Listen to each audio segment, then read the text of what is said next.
Hello, everyone. You are watching the Asian American Herald, a new media network. This show is being aired via live stream on Facebook, and a recording will be available afterwards at our Facebook page, Asian American Herald. My name is Himani Gupta Carlson, and I'm a professor at Empire State College in Saratoga Springs, New York, as well as a community-based farmer and writer. I want to open our show tonight first by offering respect to the Haudenosaunee, the people of the Longhouse. The Haudenosaunee is a confederacy of 6 nations, including the Mohawk, who are the original caretakers of much of upstate New York. Their lands lie north of the Catskill Mountains, west of the Hudson River. They extend north into southern Quebec and Ontario and west past Niagara Falls. In acknowledging them, I acknowledge their longstanding relationship with the state and federal governments and my own status as a settler in their lands. So this election season has almost ended, and our shows over the past 2 months have featured many American-born South Asians who made bids for political offices in city councils and state assemblies. And in talking to them, we really got a great sense of what motivated them to run for office and how their campaigns took place amid this unprecedented global pandemic. Tonight, our guest gives us an opportunity to learn a little bit about the other side, what it's actually like to hold political office. Sadaf Jaffer is the outgoing mayor of Montgomery Township in New Jersey, and she gained the seat in January 2019 after serving as a council member for the township since 2017. And she was voted into the mayoral position by her fellow council members. She's also a scholar of Islamic studies and Asian American studies and holds a postdoctoral research associate position at Princeton University, where she teaches South Asian Islam and Asian American studies. So Mayor Jaffer, welcome to our show. Thank you for having me. It's a pleasure.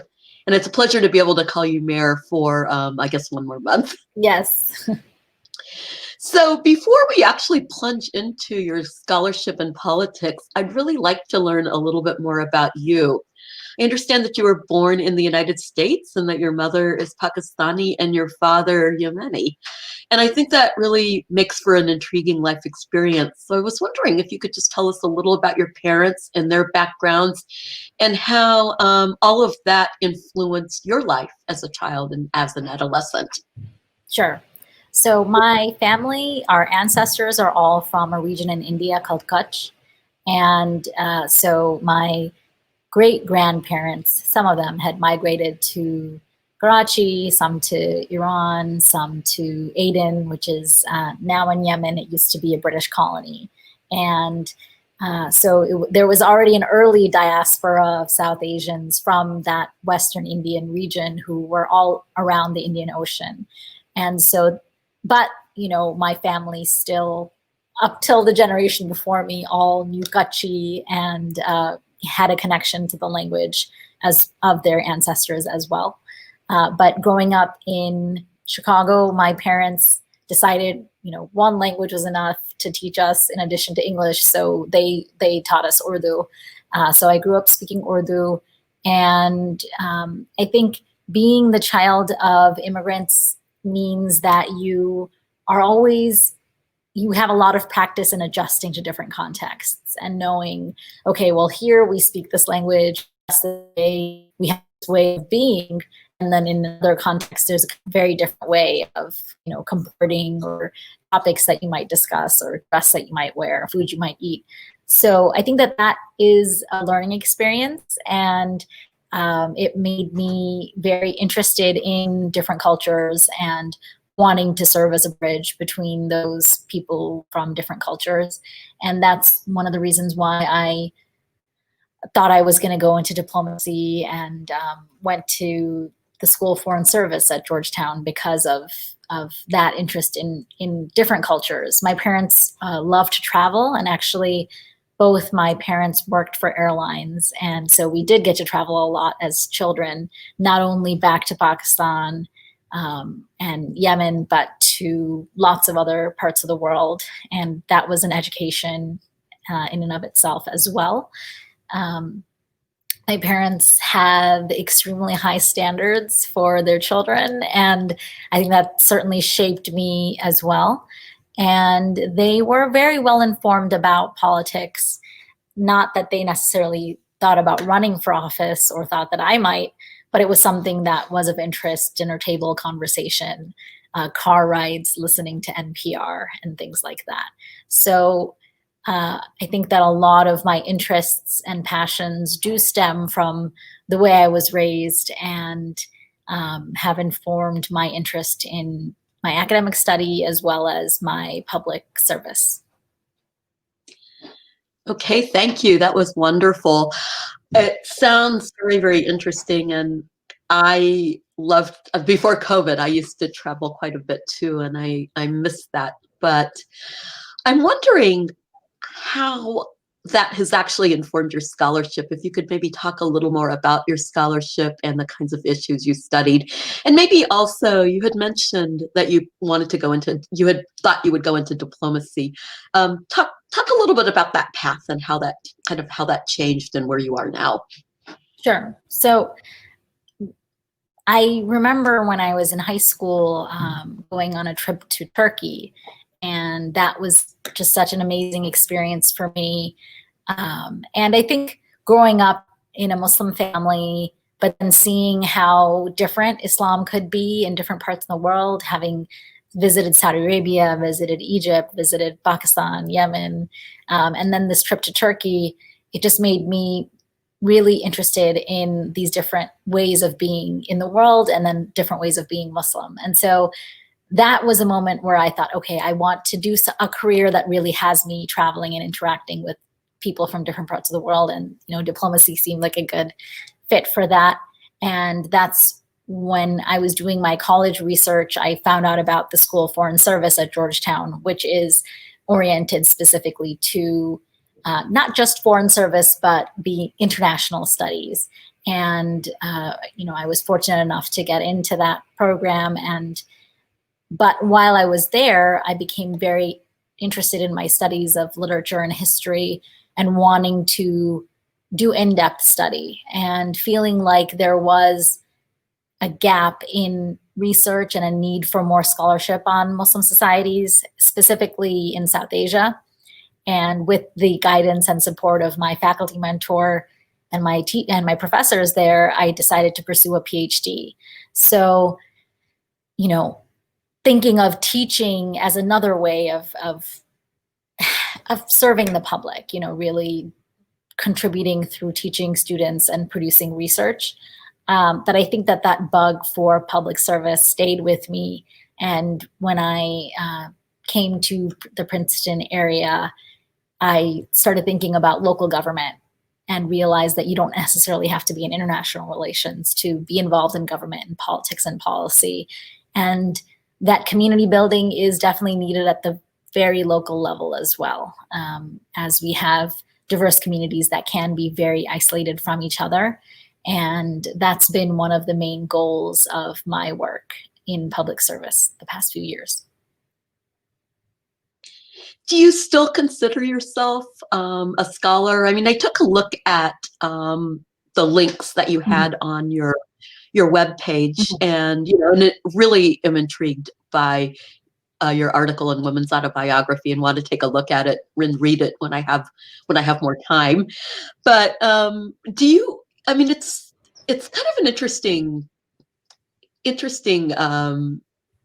set of things that you're doing. Right. You're publishing in scholarly journals, but you're also doing a lot of public scholarship, and at the same time, you're in public office, and that's kind of that's a difficult fit to balance, and I'm curious to find out more about it.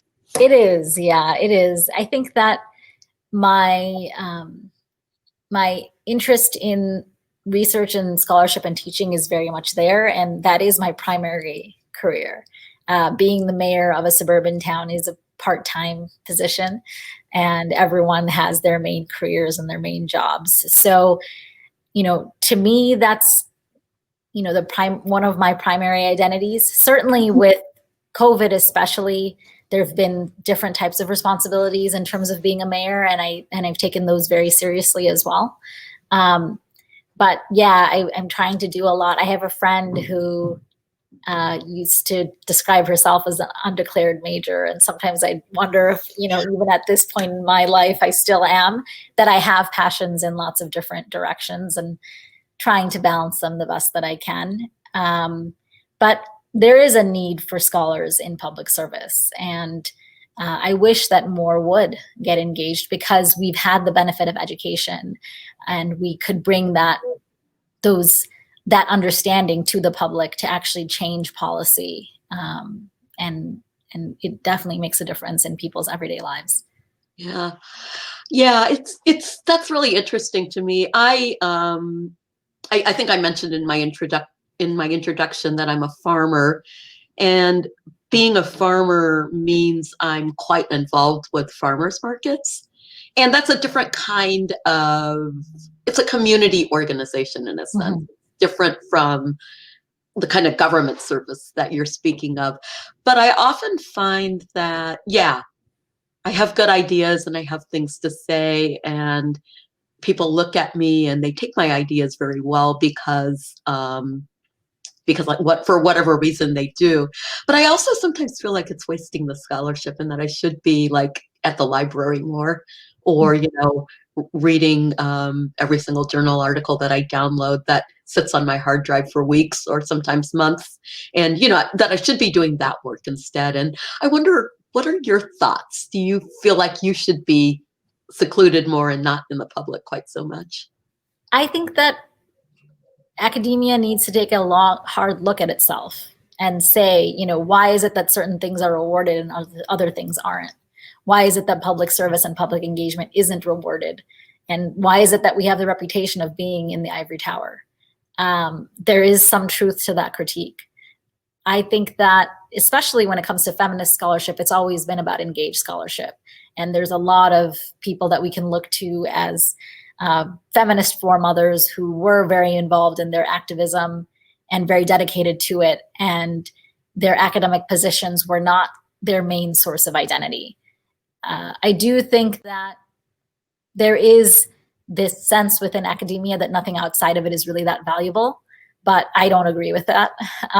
And I think that my public service, especially at this time, was a calling. It's not necessarily like the thing I most enjoyed doing, but I felt like it was very important to do.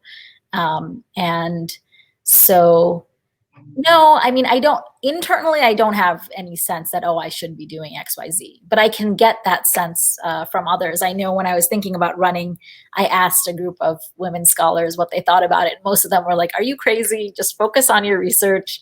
Don't think about anything else. But there was one woman who had served on her board of education, and she said it was very rewarding. It was tough. She served her one term, got a lot of things accomplished, and was proud of it.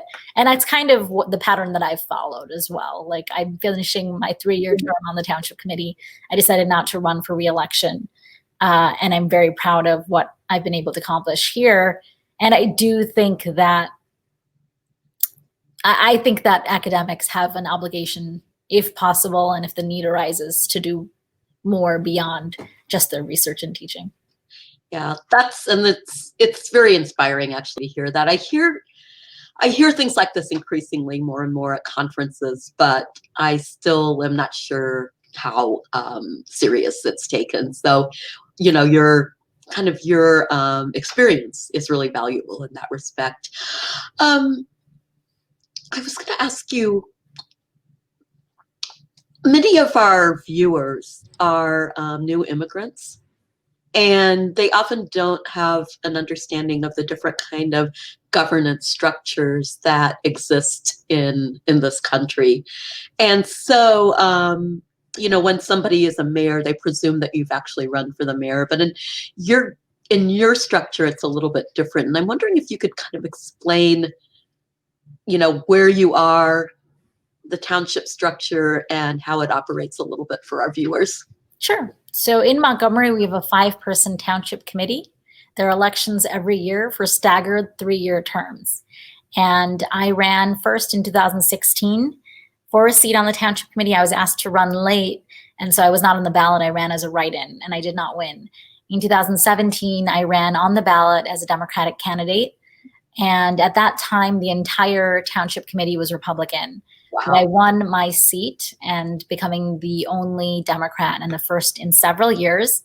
And then the next year, we won 2 more seats, as in the Democratic Party won 2 more seats. And as I said, we're a 5-person committee, and the committee chooses its mayor. So party control is very significant because the party that controls will most likely pick the mayor. So once we had the majority, I was selected as the mayor in 2019. And then this year as well, my colleagues selected me to serve as mayor. So that is my 3-year term, 1 year as a member of the township committee and 2 years as the mayor. Wow. And you were selected partly because you were the one with the most seniority in your party, at least. The first year, yes, for sure. The second year, I think it was decided that I would be the best person to serve in the position. Okay, great. So I've got all these questions about academia, but I'm going to skip over them actually and just move right into it.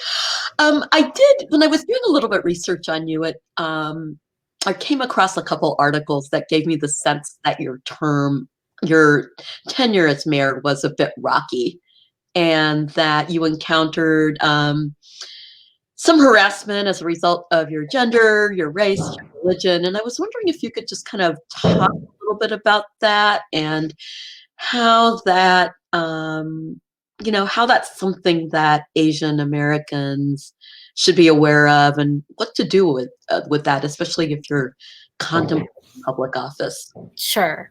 So I definitely encountered some opposition even when I was running for office.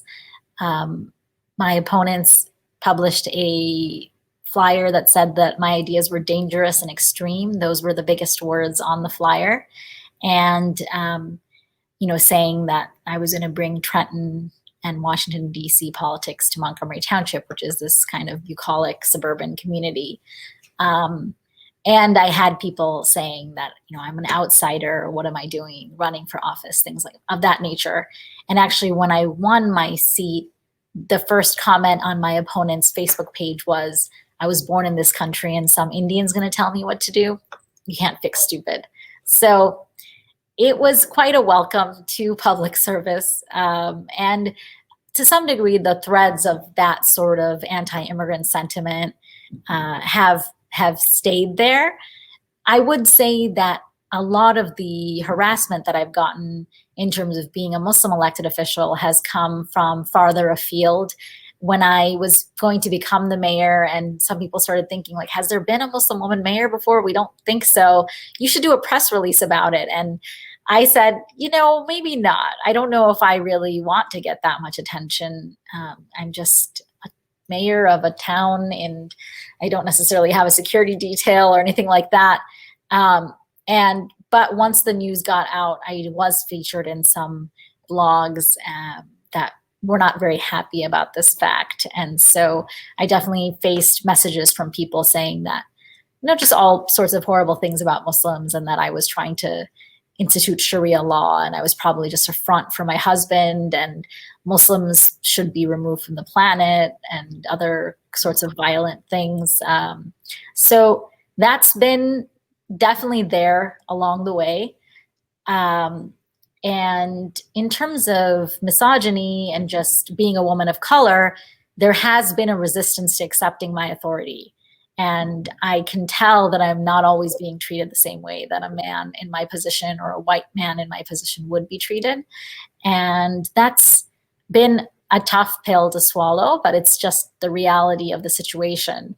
My hope is that as we have more women in elected office and more women of color, more Muslim women, more South Asian women, that it will become more of the norm, and that people won't have these weird oppositional reactions to it where they just don't want to accept the fact that you can tell them what to do. So it has been tough, and I'm looking forward to seeing more and more women in these positions, and hopefully it'll become easier. But public service is difficult. It's a sacrifice. And I also think it's much maligned. Unfortunately, the public has been made to believe that all elected officials are just in it for themselves and have nefarious reasons for wanting to serve, and they just can't believe that you actually just want to help your community. So I hope that that changes. I hope that people have more discernment and realize, okay, there might be some people who are in it for themselves, but for most people, it's not really benefiting them that much. They are doing it because they care. So, it's definitely been a learning experience, and it's had its fair share of difficulties. Yeah, it sounds pretty intense. Yeah, and it sounds like you're going to have a great memoir if you choose to write about it someday. Potentially. I definitely have a lot of material in terms of things that have happened over the last few years. Yeah. I've been listening to Michelle Obama's Becoming book as I've been driving lately, and I'm just beginning it, actually. I just finished another very long opus. But I'm just kind of feeling like there's so much to learn from these kinds of experiences. What kind of support did you get? It seems to me that the first woman Muslim mayor should be like something to celebrate and something to be delighted over. Did you get any of that? Absolutely. I was really heartened by how much support I got from the community and how much it meant to people. There was a lot of love when I would ever speak at a different event. I've spoken at a number of mosques, Muslim organizations, South Asian organizations, and the pride that I see in the community members, it's really powerful and wonderful, and so lovely when they introduce me to their daughters and say, you can be a mayor someday, or this is the mayor, and they're so excited about it. So that's been really wonderful and made the decision not to run somewhat difficult, because I felt like it was really important for people to see themselves. And I would try to go to as many events as I could, as tiring as it might be, because I wanted to be that example that I might have needed when I was younger that I didn't see.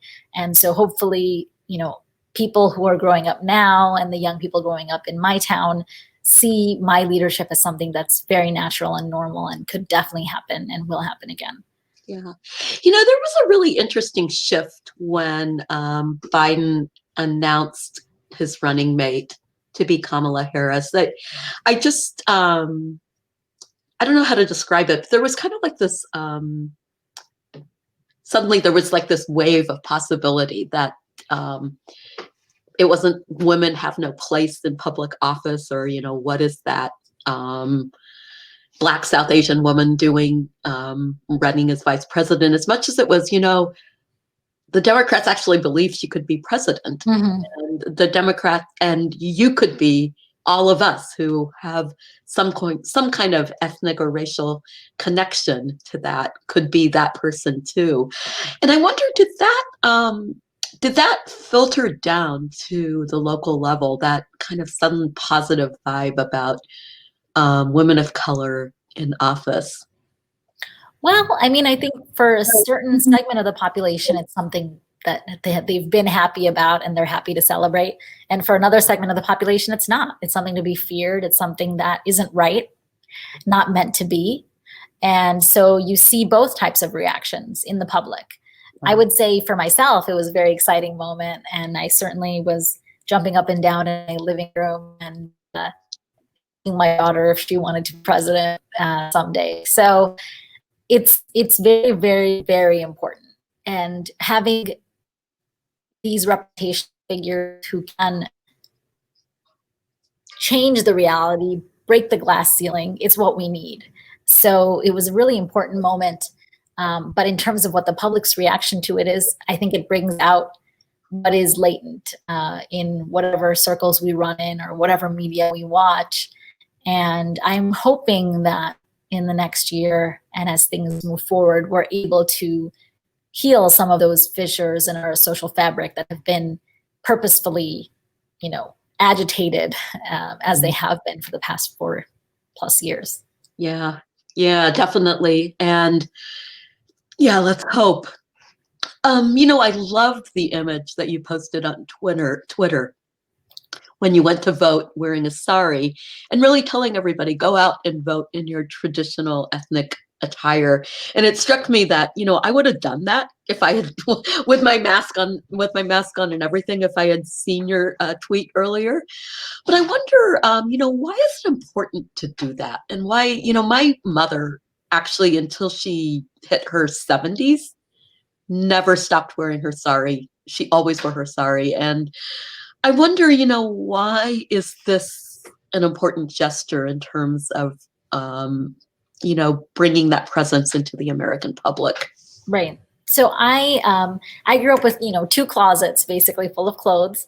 One were my South Asian clothes and the other were my American clothes. And the South Asian clothes were worn to South Asian events, and otherwise I would always wear Western dress. And I think over the years, I became more and more comfortable with blurring those lines. Certainly, a scholar of South Asian studies, having lived in India for 2 years, I grew very accustomed to wearing South Asian clothing. And I think when I came back from time, I just started incorporating it into my normal dress from time to time. And, it's been hard to see the racism the past 4 years. It's always been there, but it's been very intense lately. And, there are times where, for example, Governor Murphy would post photos of his Diwali event or something, and just the types of hateful comments under it, that Patels are taking over New Jersey, and why can't you people just assimilate? Why can't you whatever? So when I got into this position, I'm like, you know what? I'm not going to just assimilate. I'm going to, when I feel like it, not all the time, mix it up. I'll wear my South Asian clothing if I feel like it. And, the first year when I was sworn in, I wore a skirt and a blazer. The second year I was sworn in as mayor, I wore a sari. I tried to mix it up because that's me. That's who I am. And people need to get used to it. Again, people need to get used to difference. I think one of the most destructive ideas out there is that we all need to be the same. We all need to assimilate to something that is American. And I think in my role, I have the power to question that. Why is one thing American and something not? So I try to do that in my way. And sometimes, frankly, and honestly, I do it because I feel like I have to draw on the power of my ancestors. Like if I'm facing a particularly tough meeting, I'm more likely to wear a sari or more likely to wear, my South Asian jewelry or something, because it just makes me feel connected to something. And that was certainly the case at my swearing as mayor this year. There was a lot of contention that I was dealing with, a lot of opposition. And so I felt like that gave me a certain amount of strength. So it was important to me personally to do that. Yeah. How big is your town? It's just it seems like a very, very, very great place for an ethnographer to go. It's 23,000 people. 23,000 people. And sounds like it's politically shifting. Yes, it's pretty close, but has slightly more registered Democrats than registered Republicans. I would say it's like 26% registered Democrats, 24% registered Republicans, and the other 50% are independents. Wow. So there's a lot of possibilities about the way things can go, but we've just elected our first Black member of the Township Committee. So it's very diverse now. It's getting even more diverse in terms of its local government. So there's a lot of exciting things happening here for sure. Okay, wow. So what is next for you after your term ends in this month? What are you planning to do? Well, I mean, I am going to rededicate my efforts towards my postdoctoral fellowship, toward my teaching, my research, publication. And then I don't really know. I'm very open to what's out there, whether it's applying to different academic positions or if there's another opportunity that opens up to me that seems interesting. I don't really know exactly what the future holds. As I said, I felt like being in office for these years, especially during the Trump administration, was a calling. And we'll see what kind of world we're in 2021 and beyond. I think that will really decide where I go from here. Yeah. Well, good luck to you. Thank you. I'm going to follow you now on Twitter and try to keep in touch with what you're doing. And I'm definitely going to read your article in the Journal of Women's History, as well as some of your other pieces. So thank you so much for joining us tonight. Thank you. So we are actually out of time. And so I just want to thank everyone for joining us this evening for our weekly Asian American Herald show and for taking part in this very interesting conversation with Mayor Sadaf Jaffer. So once again, I'm Hamani Gupta Carlson. My guest has been scholar and Montgomery Township, New Jersey Mayor Sadaf Jaffer.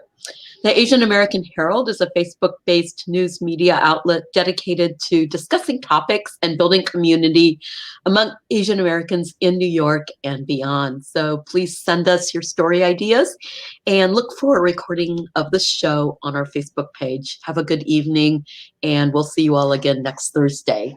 Thank you so much.